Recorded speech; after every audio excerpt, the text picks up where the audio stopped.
Welcome back to IGN's Opening Night Live after show, helping get you primed for everything Gamescom has in store. Festivities have only just begun, and Opening Night Live already hit us with tons of new games and even a few surprises that totally caught us off guard in the best way possible. So let's talk about the biggest of them, starting with, maybe not quite the biggest, but pretty big. I'm very excited for Far Cry 6. We've seen quite a bit of it, and we just got another trailer.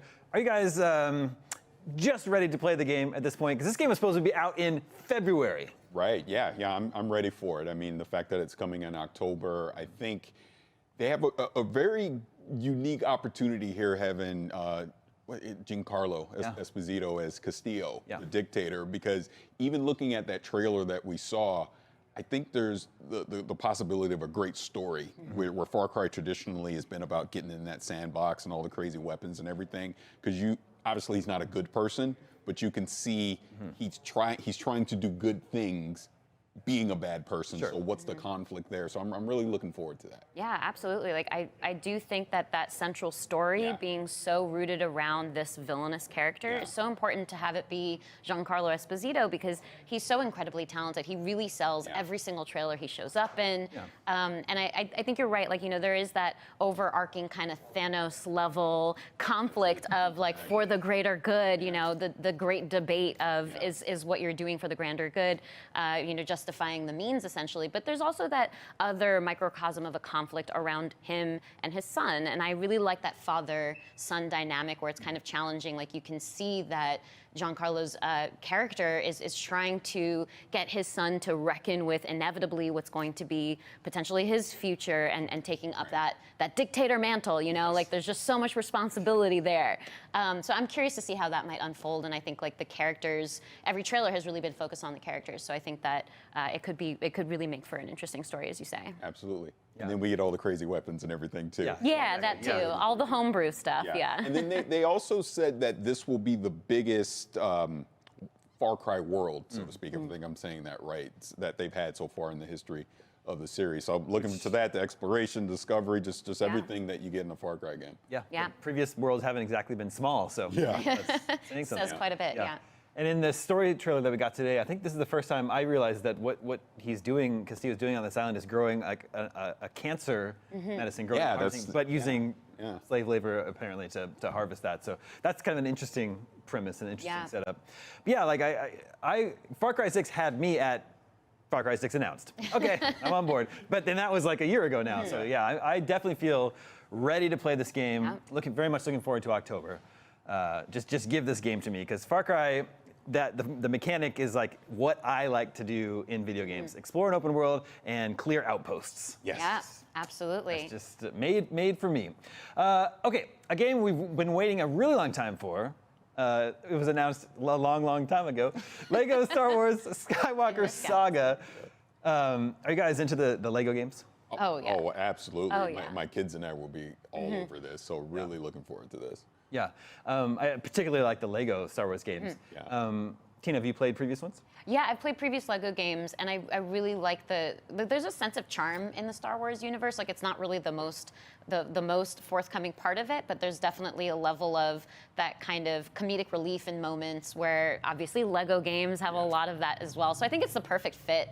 And they've even done a couple shots from the movies too, like what was it, Rey jumping over Kylo Ren's TIE fighter, for instance. They like replicated that in there. So I think it's gonna be really cool to see it in this both charming visual style, but also, you know, the charming elements of dialogue and you know, missed moments like this one that we're seeing on screen right now. Yeah, they take some liberties and they have fun. They have fun with Star Wars. Yeah. Which I think this is actually a good opportunity to get people to sort of laugh and have fun with some of the sequel movie moments that weren't that popular. Right. That sort of thing.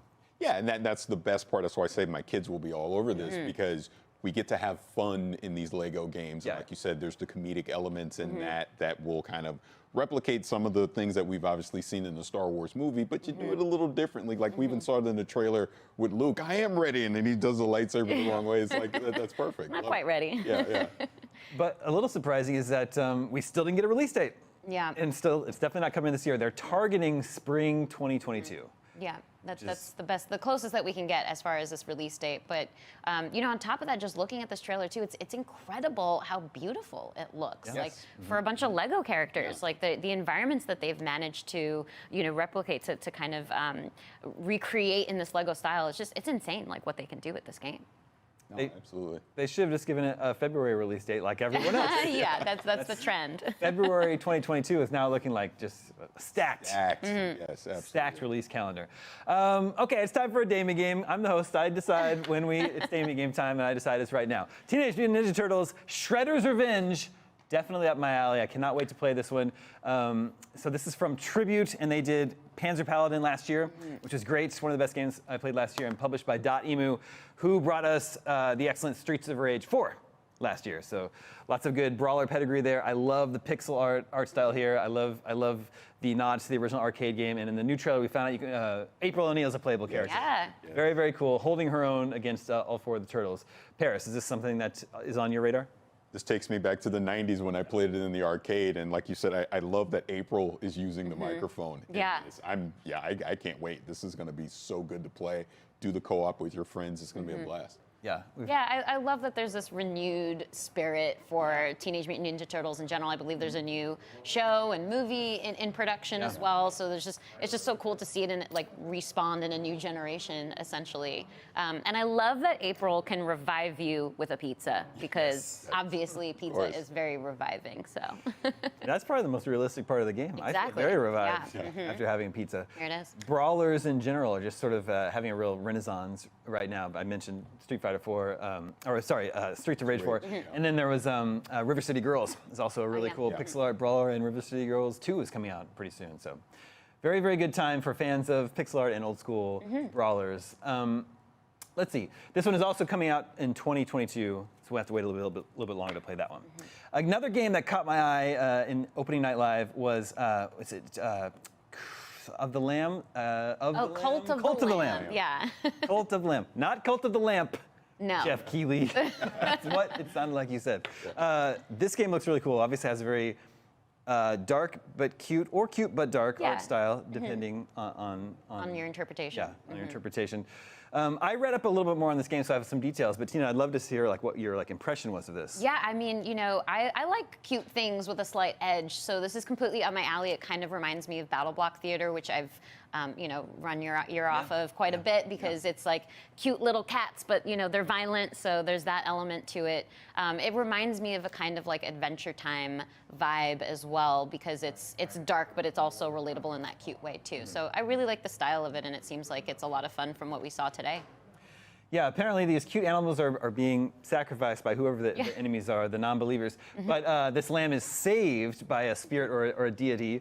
And in return, the deity wants you to bring them more converts, convert the rest of the cute animals. So you have to venture out into different parts of this world, converting more cute animals and then defeating the non-believers or the enemies, and there are several bosses. And the levels are procedurally generated, because it is a roguelike, as is legally required from any indie game, especially one from Devolver, I believe. That's in the last couple years as well. Absolutely.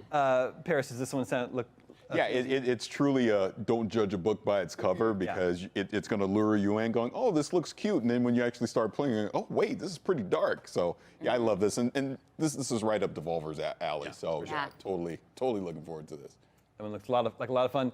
Tina, any overall thoughts about opening night live? I thought it was a really fun show this year. Yeah, I mean, stacked show. Certainly within the span of roughly 2 hours that we got a lot of different games, like a lot of AAA games, but also a lot of games more on this level, more of the Cult of the Lamb, or Sifu, that I was really excited to see, because everything I've seen of that game looks really fun, and it was good to see it have another debut on opening night live too. Paris, how about you? I thought it was great. I mean, Keighley is really starting to turn this into one of those must-watch events. I thought the reveals that we got here was a great balance of the big AAA all the way down to the indie games. And like you said, 2022 is stacked. I mean, everything is 2022. We'll all be busy in 2022. Yeah, absolutely. Yeah, I mean, I don't want to name any names, but we've come to a point when Keighley can put together a more entertaining show than some of the other video game publishers sometimes. Anyway, still to come, we're going to take a trip down memory lane to revisit some highlights from Gamescom's past, and right after that, we'll be taking a deeper look at 2K's upcoming Marvel's Midnight Suns. But first, a quick break. Your opening night live after show. We'll be right back.